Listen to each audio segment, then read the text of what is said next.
Welcome to the Yankee and Canuck podcast, Best Picture Series, where we talk about all the Academy Award Best Pictures, past to present. And I'm your host, a Yankee. And I'm your host, a Canuck. And today we're going to be talking about Casablanca, 1942 classic film. Now, this is from the 16th Academy Award Pictures. This was nominated for 8 categories, but it only won 3. One, of course, being Best Picture, obviously. The other 2 being Best Director and Best Screenplay. This is also considered, along with Gone with the Wind, to be one of the very best pictures of all time. Very highly esteemed.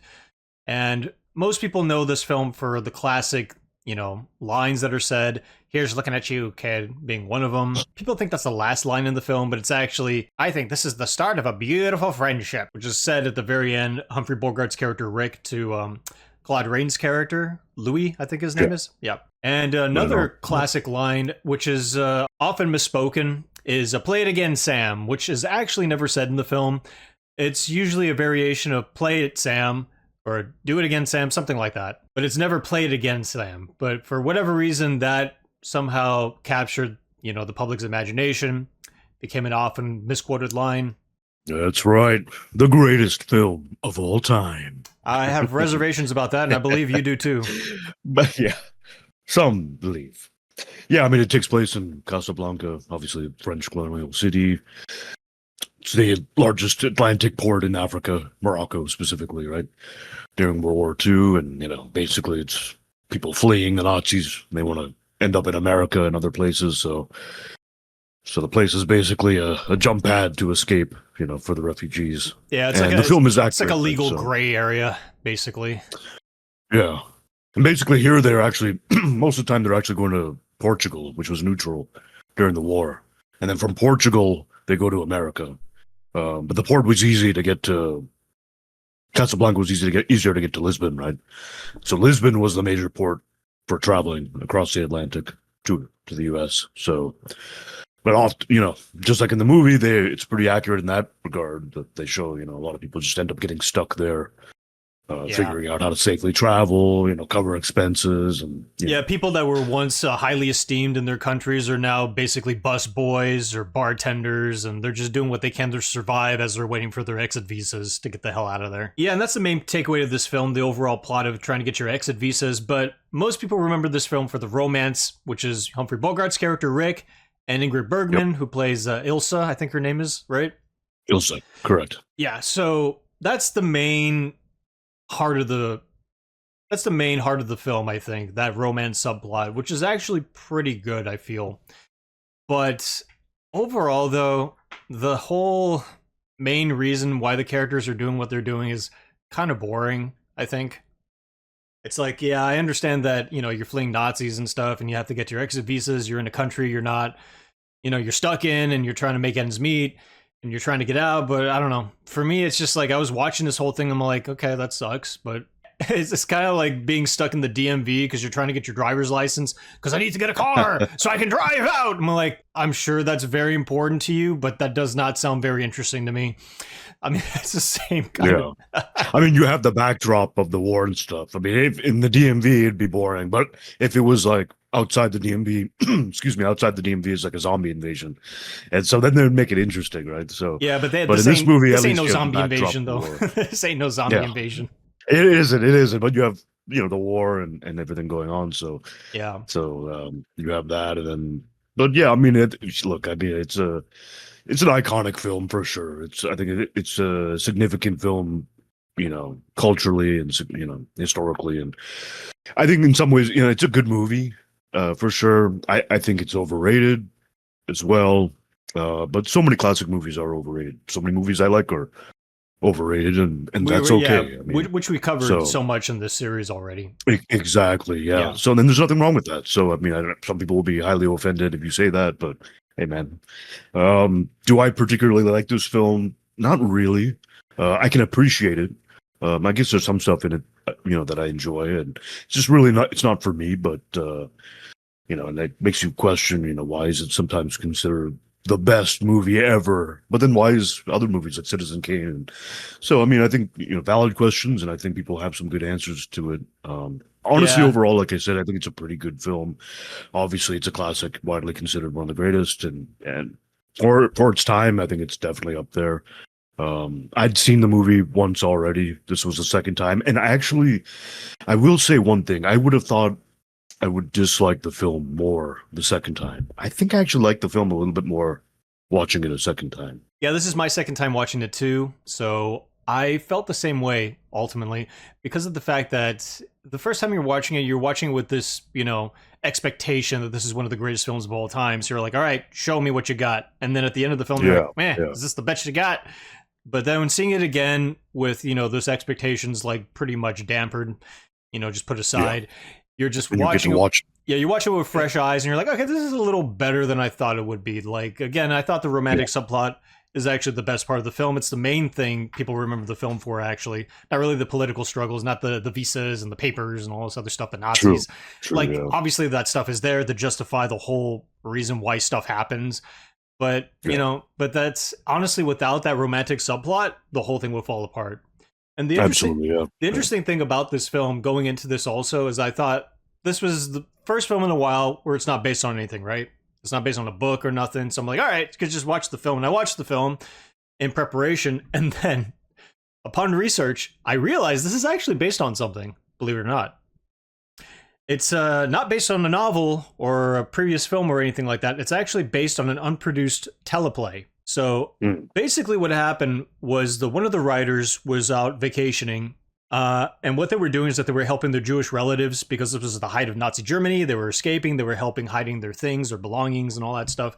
And after that, he and his wife went to somewhere in the Mediterranean to kind of vacation away from that stuff. And in that little club, in that little bar club thing, that's where Nazis, refugees, revolutionaries, they were all under the same roof, apparently, and they were all getting served the same drinks and stuff like that. It was a weird kind of gathering of different ideologies and different backgrounds, and the writer just started thinking like, I think there's something here. So he decided to write the first draft of this play, Casablanca, which was not called Casablanca, actually. It's called Everybody Comes to Rick's. So with this play, a lot of the same subplots are still there. He ended up writing it with a different writer, a second writer, and it's having realized that this was based on a play. I'm like, well, I guess I got to read this. So I read the whole thing, and ultimately, it's not that different from the film. The biggest differences really is the fact that some of the characters' names are different. Instead of Isla Lund, it's Lois Meredith. Instead of Ugarte, who's played by Peter Lorre, I believe. He's I think he was Italian in the film, but in the play he's like Spanish. So different changes here and there. Another interesting change is Sam. In the play, he's called the Negro, of course, and then later he's called the Rabbit. That's like his little nickname, but only in the dialogue is he actually referred to as Sam. So I was like, that's pretty interesting. Also, another thing that's different is the romantic relationship between Rick and Lois. And this one, Lois is a little more devious. She's trying to do what she can to get what she needs. In this case, get the visas, or the papers, rather. It's not the exit visas. It's like these other papers. They're special papers that, automatically you can leave the country whenever you want. So she sleeps with him in this teleplay. And what was happening was when the original writers finished the play, they were trying to get it made, couldn't get it made. It was going around town. And then someone in Warner Brothers found the play. They're like, I think there's something here that we can work with. And it's interesting because these writers never written anything before. They never produced anything. They never made any movies or anything like that. This was just on blind faith that the writing was, by all accounts, pretty good. And they're like, let's just go ahead and take this and make it better. So they cut a deal with the writers, ended up developing the film. So honestly, little things like Isla Lund changing to a Norwegian as opposed to American, probably because they cast Ingrid Bergman, who is, I think, Swedish as well. Swedish, yeah. I think, around that region. So it's just like, they made changes to accommodate the people that they cast. I think one of the ones that were pretty much one for one note was Rick. The character Rick is actually from New York City too, as is Humphrey Bogart. Yeah. That's where he was born. And the movie's an expat. He's an expat stuck in Morocco. Exactly. So he was in France for a little bit. That's that's in the film too for a little bit. And the play, all that stuff is there. He was originally there in America. he did some things. He went to France. He got married, got a couple of kids. In Spain. Yeah. Yeah, then his wife divorced him and stuff. And then he was just stuck in France, and that's where he met, in this case, Lois. Yeah. There's a little extra detail and stuff like that, but of course, other than all that stuff, the dialogue kind of sucks. I mean, there's one example in the play where I was just like, are you kidding me? This was a thing where the character Rick and Lois, got together after a while, and they started dancing. Sam's playing him a song, and the dialogue goes as follows. Here's Rick. Sit down there, Sam, and play as you never played before. Play for us, Sam, the way you used to play in Paris. And Lois goes, you'll remember it now. Sam grinning and starting to play As Time Goes By, which is a famous song that's actually in the film as well. Sam goes, is this it, Miss Lois? As Rick sweeps her into his arms and starts to dance. Remind me to cut your throat later. As they dance, Rick goes, it's been a long time, sweet. Oh, too long. Rick, do you think they dance in heaven? They'll let you. That's the dialogue. It's really f***ing terrible. I'm just amazed that they found that there was something workable in the screenplay, because that was a consistent thing, that things were too convenient, things were too plotting, they just took too long to get to the point, which is a problem in the final film, in my opinion, too. But in the final film, what they ended up doing is they hired 4 different groups of writers, I think a pair of twins and 2 other guys, and those guys were the ones who actually made the iconic lines. Here's looking at you, kid. Not said in the play, only in the film. I think this is the start of a beautiful relationship. Not in the play, only in the film, so on and so forth. Even my favorite scene in the film is not in the play at all, which is when the Germans sing, right? And then they sing the French anthem to overpower them, show solidarity. Yeah, it's one of my favorite scenes. Yeah. That's a great scene, right? So that whole thing happens, and that's when the Germans like, you gotta raid this place, kick off Rick or whatever. And so Claude Rains, who plays Louis, he's like, he's kind of like Rick's right-hand guy. He's like a corrupt official, but he kind of like sides with Rick. Yeah, I mean, I don't know about right hand, but they're friends. Yeah, they're friends. They're good acquaintances. They're friends. They don't necessarily see eye to eye. Yeah. But they have a working relationship. Exactly. So, but basically, he's like trying to break up things and whatever. So his thing is that he gets money from the roulette table, right? Because he's always winning in that spot. So when all that stuff happens, he's like, oh, why are you... And then I think it's Rick. Someone says to him, like, why are you raiding this place? Oh, because there's gambling in this place. And then one guy comes in and be like, here's your winnings, sir. Thank you for that. Yeah. Yeah, see, that shows the negative side of him, too, because he's pretty much, it's a shakedown or, blackmailing him, basically. Exactly. So, but they have an understanding, even though, I think a lot of people would say he's probably one of the positive characters. I mean, he's still pretty shady too. Yeah, and that's probably the best example of that. It's just such a funny scene. Like, he's trying to stop corruption, then nakedly takes it at the same time. It's a great scene. It's a great, well-written scene. And of course, it's like you need these other writers to help polish this thing, to give it those iconic moments, to give it more levity. Another thing that drastically improves in the film is the love subplot. It's flat in the play. Like, you're told, oh, we met here and all that stuff and whatever. But in the actual movie, you're told that initially. And at first I'm like, I kind of want to see this, play out. And what do you know? They play the flashback. So you do get to see it. Yeah. And that helps tremendously, because I'm like, okay, now I see where these characters came from. Now I know why, Isla betrayed Rick, left him because they were going to get married. And of course, it's because of Victor Laszlo, which is a famous name. I remember hearing that name somewhere else. I forget where. He's like this revolutionary type guy, right? He did some anti-fascist, newsletters or articles or whatever in Czech. Yeah, he's Czechoslovakia.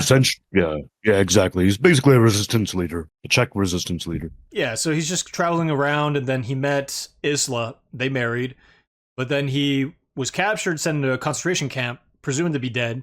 So that's why she was just like, I'll move on with Rick. That's cool.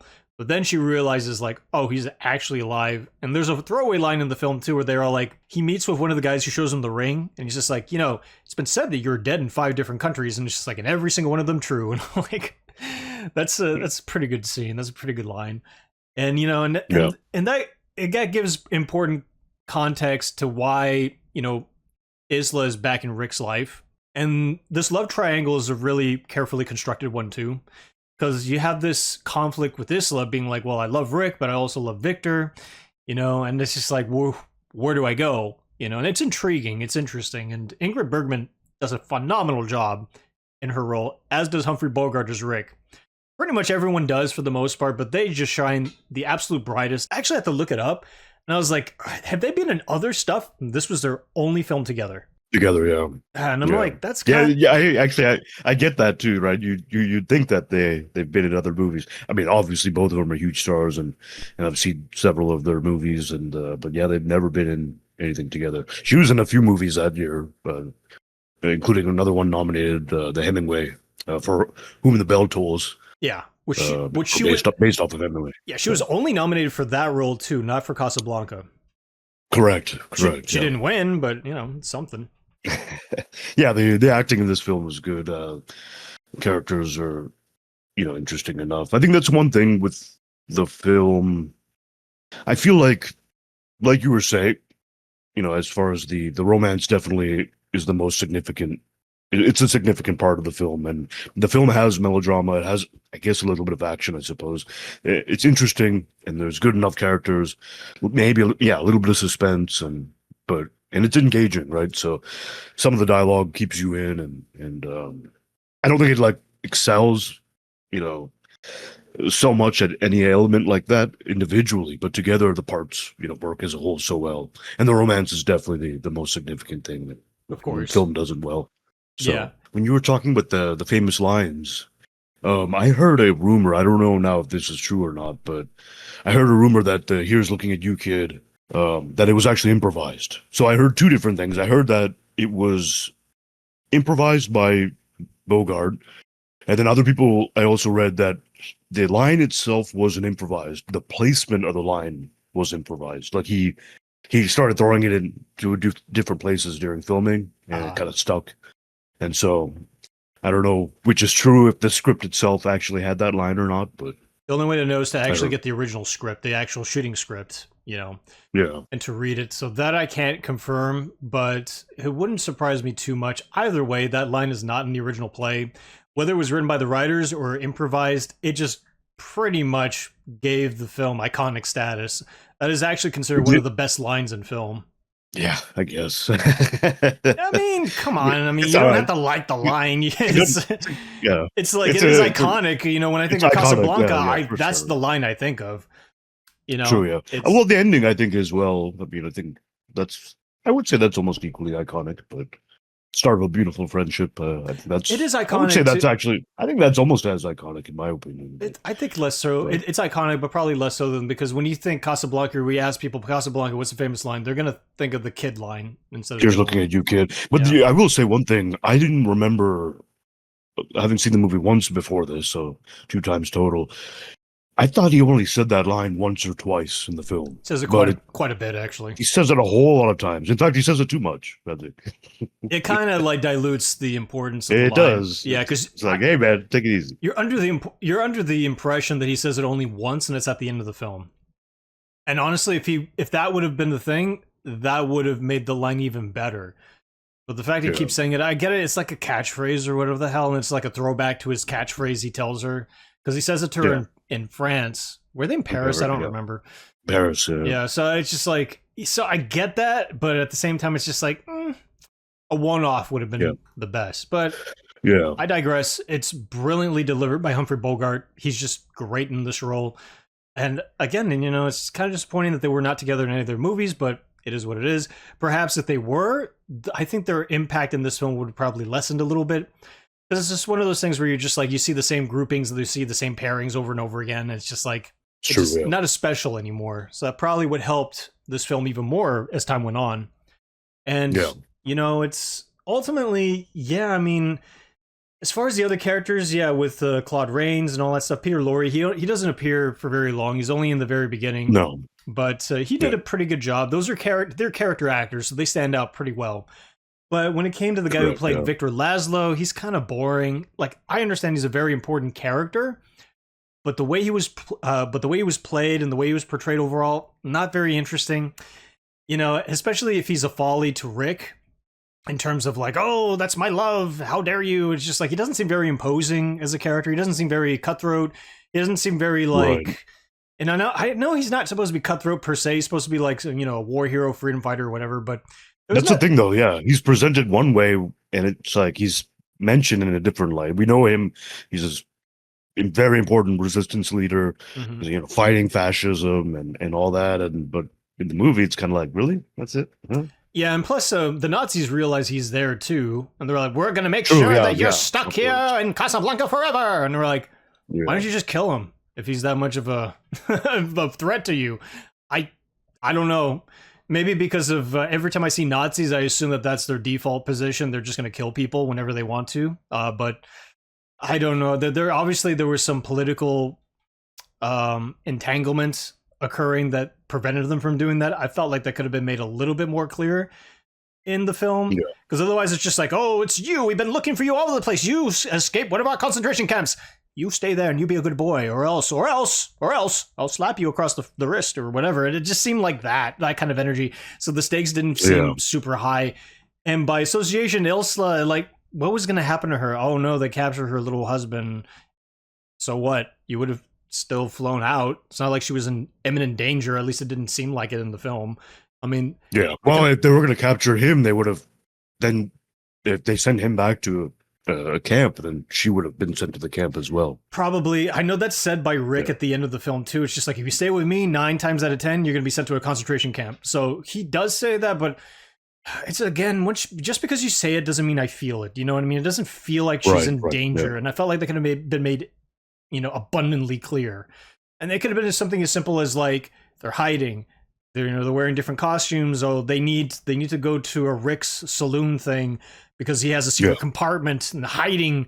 And like, oh no, the Nazis. I have Nazis coming in left and right. Well, you'll be safe in here. I know you, kid, and whatever. That would have been more interesting in my opinion. Because I'm like, okay, you're hiding them. There's a danger of them being discovered. He loves her, but then she has to go with Victor instead, and Victor's very important. Maybe Victor does some other things that are shady or just like bombastic that causes them more attention to be brought to them. I felt like could have been more to make the film more interesting. Instead, it's just like, it's got its moments.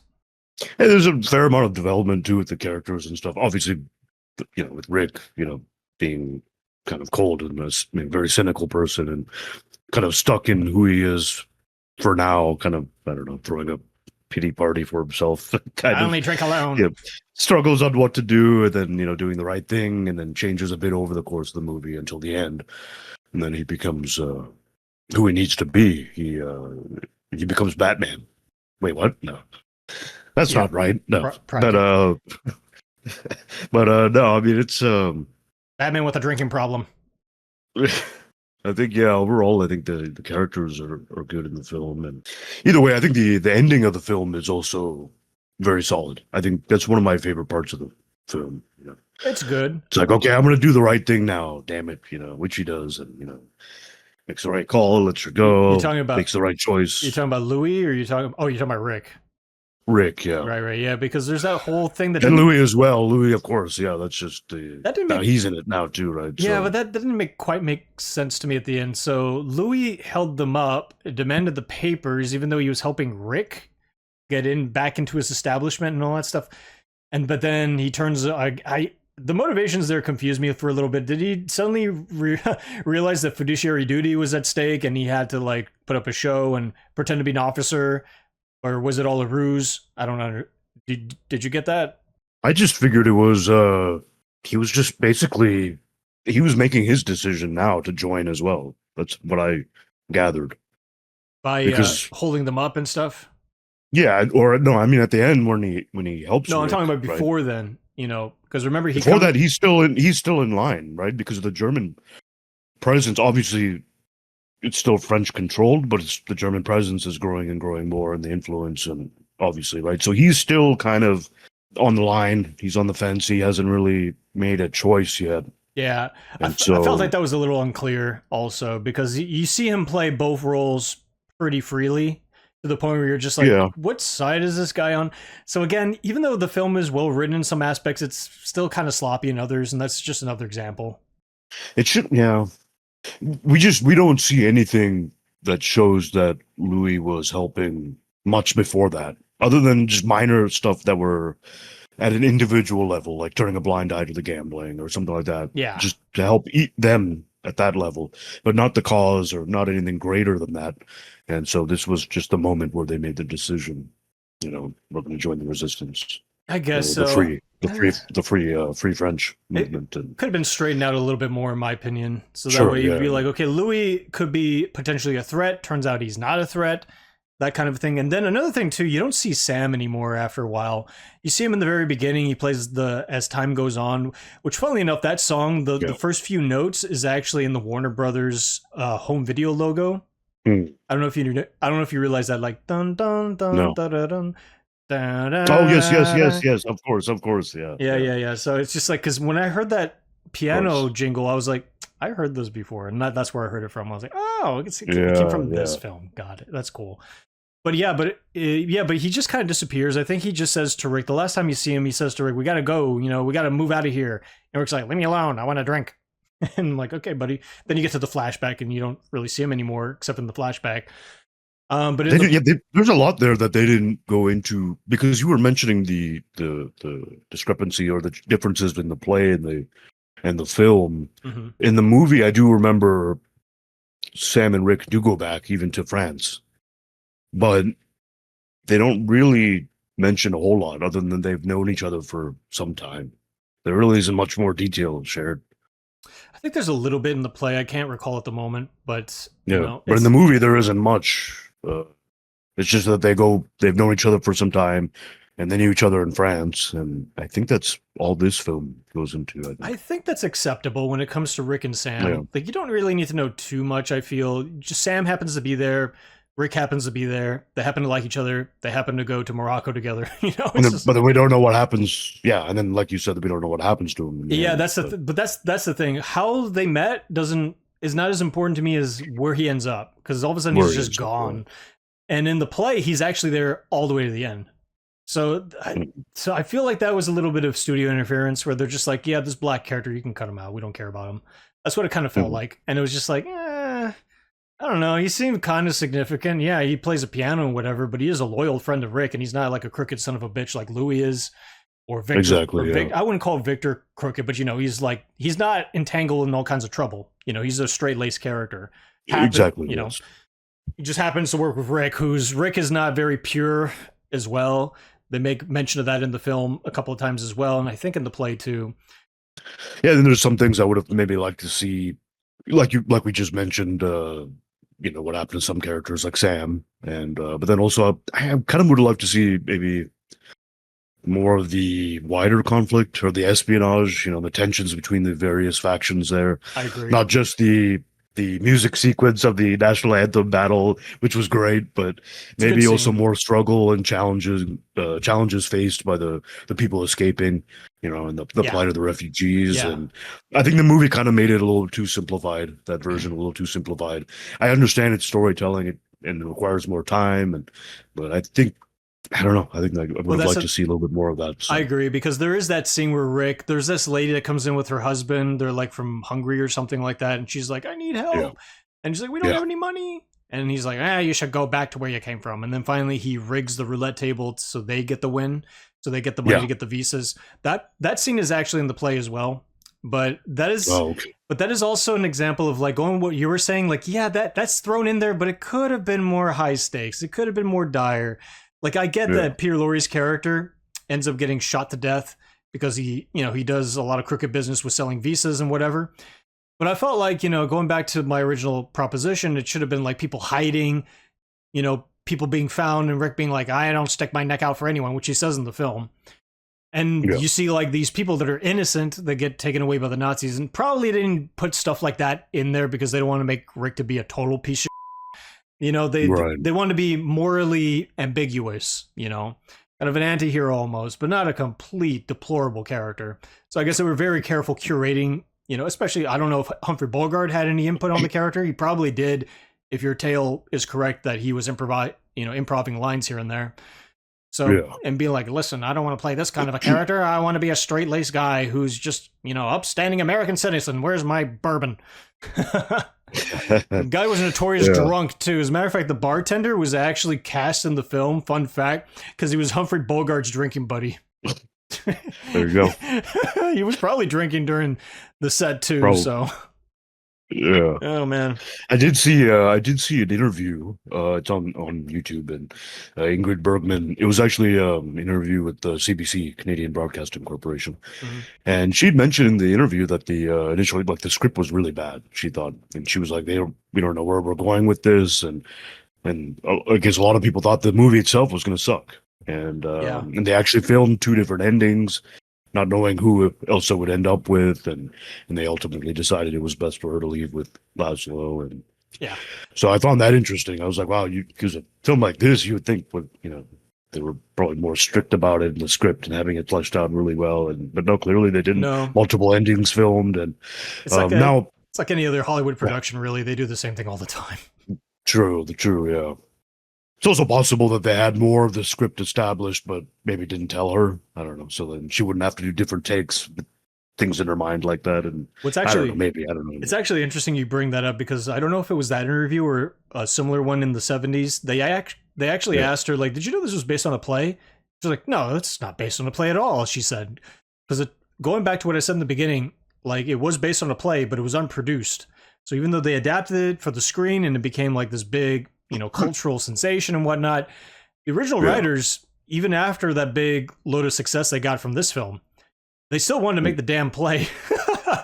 Mm, It's because they were like, well, yeah, the film's good, but we kind of want to do it the way we want to do it.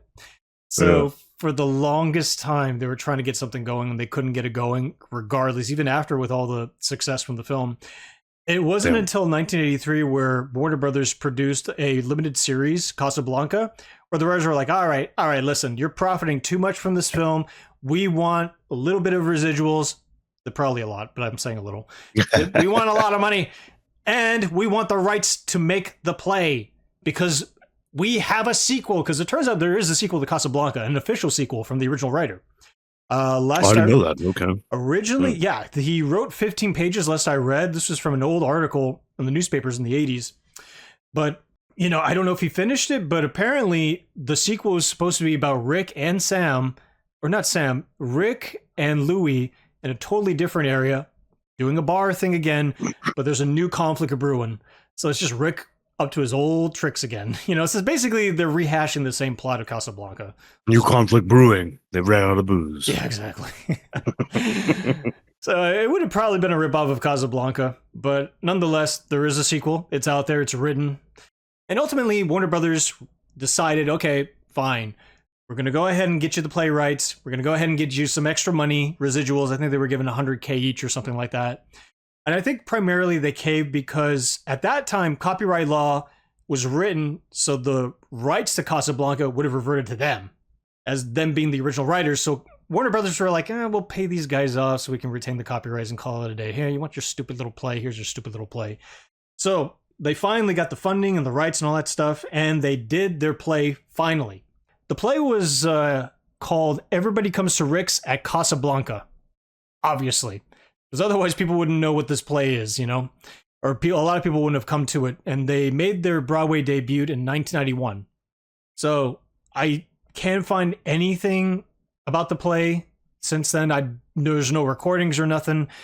I haven't really read anything substantial about it. Point of the matter is they made their little play, then they died a few years later. But I thought that was interesting that the whole thing came from this idea of this one guy. It was made into a very iconic film.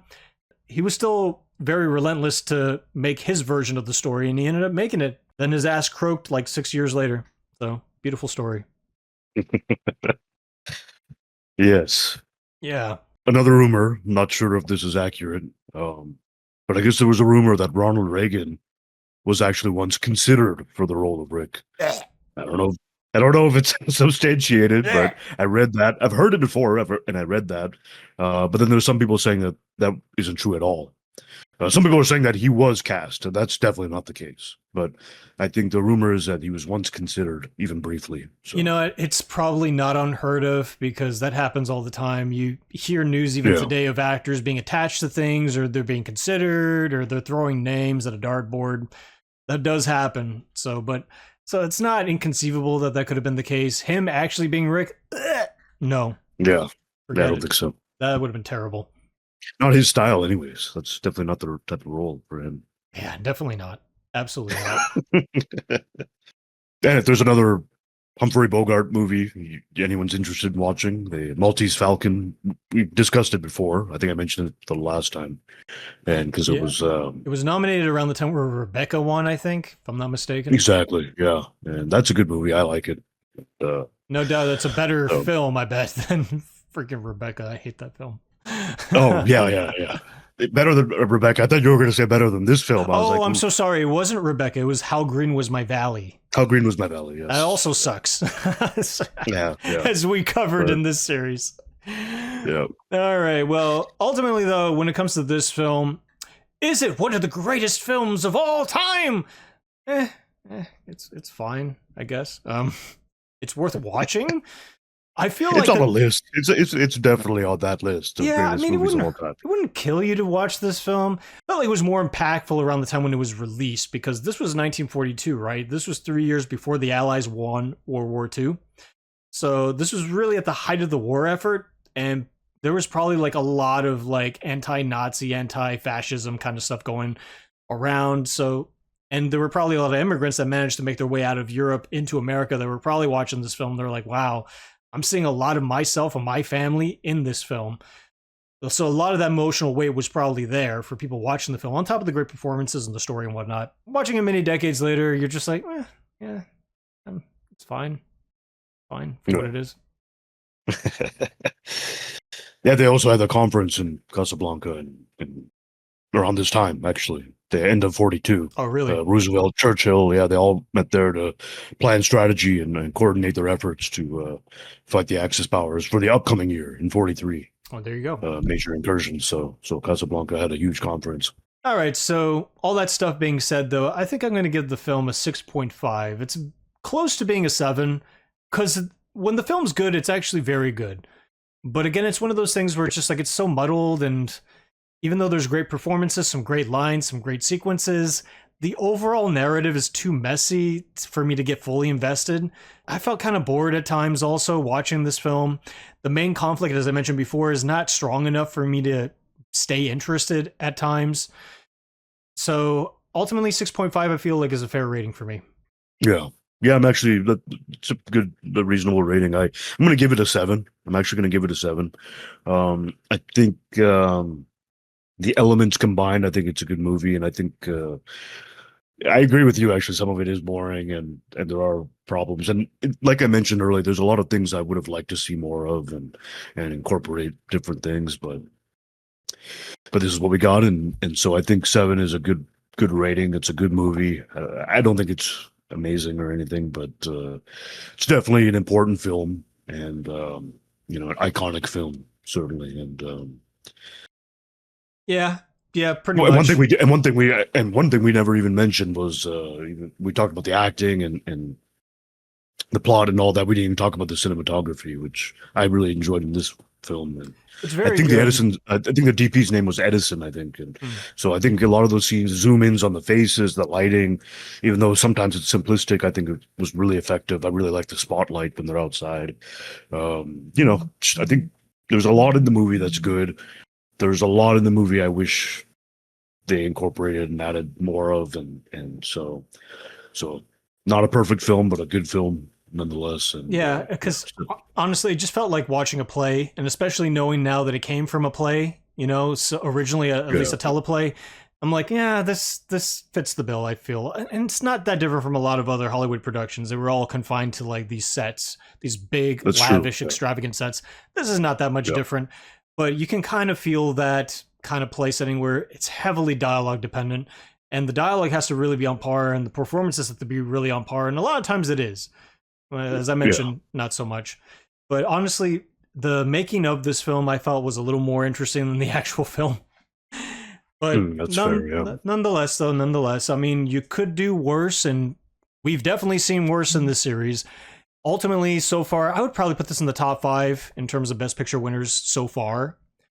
So I feel like that's appropriate, especially consider all the crap that we had to wade through getting to this point. No, that's true. Yeah, I think top 5, easily top 10. But yeah, I would say maybe top 5. Definitely not top 3, but I think top 5, that does sound reasonable. Yeah. As of the 16 we've seen so far, obviously when we get later down the line, this bitch is gonna get knocked down several pegs.